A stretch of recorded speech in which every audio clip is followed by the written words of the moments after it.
माहौल है पूरे प्रदेश में। आज कांग्रेस के पक्ष में माहौल है और बीजेपी की सरकार जो एक ऐसी सरकार साबित हुई जिसने हरियाणा का बहुत नुकसान किया, विकास की पटरी से उतारने का काम किया हरियाणा को। आज बेरोजगारी में देश में नंबर 1 है, ना निवेश हुआ हरियाणा के अंदर, भ्रष्टाचार में इतने बड़े बड़े घोटाले आए सामने, शराब घोटाले से लेकर माइनिंग घोटाले तक। और आपने देखा आज ऐसी स्थिति बन गई हरियाणा के अंदर कि इन्होंने भाई को भाई से उलझाने का भी काम किया, कहीं जाति के नाम पे, कहीं धर्म के नाम पे, हर प्रकार का हरियाणा का नुकसान किया 10 साल तक इन्होंने।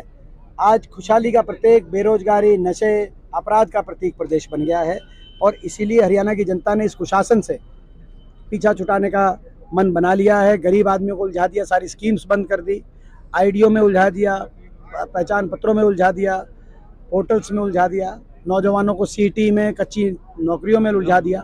तो हर वर्ग आज दुखी हो गया इस सरकार की अनदेखी से, बीजेपी की अनदेखी से, और हर वर्ग ने फैसला किया है कि कांग्रेस पार्टी की सरकार बनाने जा रही है हरियाणा की जनता। मनोहर खट्टर कह रहे हैं कि हम चीज चाहते हैं पार्टी में शामिल करा लेते हैं। लगातार विरोध हो रहा है भाजपा उम्मीदवारों का, किसान संगठन द्वारा विरोध। मैं शुरू से मैंने एक बात कही है हमेशा, जब लोकसभा चुनाव में भी एक आधी जगह ऐसी बात आई थी, जब शुरू हुए लोकसभा चुनाव में, तब मैंने ये बात कही थी कि मैं सभी हरियाणा के लोगों से यही आग्रह करना चाहता हूँ कि विरोध का सही रास्ता वोट से विरोध करना होता है। किसी के मन में अगर कोई किसी पार्टी को लेकर और ख़ास तौर पर भाजपा के अन्याय को लेकर दर्द है, वो दर्द अपने मन में रखे, अपने दिल में रखे और वोट की चोट से उस दर्द को, भाजपा की को सत्ता से बाहर करके उस दर्द का इजहार करे जनता से मैं यही आग्रह करना चाहूँगा।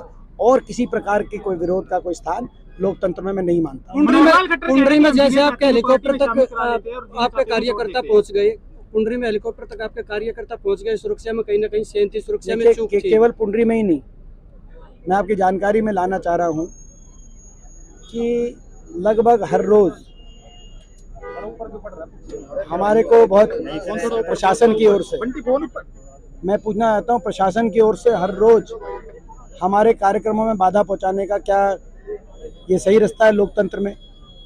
आपने पुंडरी की बात की क्योंकि वो बहुचर्चित बात होगी। वहाँ पे हेलीकॉप्टर की लैंडिंग की परमिशन हमने ली, लेकिन वहाँ पे पुलिस की कोई व्यवस्था ही नहीं की गई और इसीलिए हम वहाँ पे पहुँचे तो हेलीकॉप्टर छोड़ते हमें उड़ गया और अगले कार्यक्रम तक जहाँ हमें हेलीकॉप्टर से जाना था गन्नौर हल्के में। तो ये इस तरह का लोकतंत्र में हमें भी चुनाव प्रचार का अधिकार है।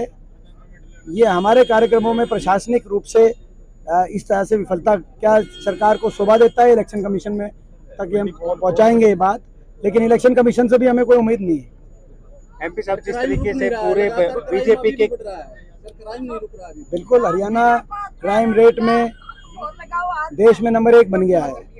सबसे ज्यादा क्राइम हरियाणा में आज हो गया है अपराध दर में, और ये भारत सरकार बता रही है।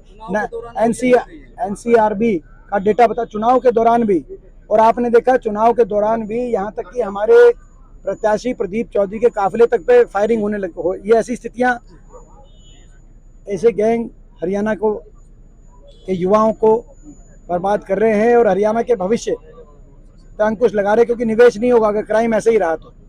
इसीलिए हुड्डा साहब ने एक बात जो कही है कि कांग्रेस की सरकार आते ही ऐसे अपराधियों का और नशे के तस्करों का पक्का इलाज, कांग्रेस की अगली सरकार आते ही हुड्डा साहब ने कहा कि हम पक्का इलाज इनका करेंगे। एमपी साहब लगातार बीजेपी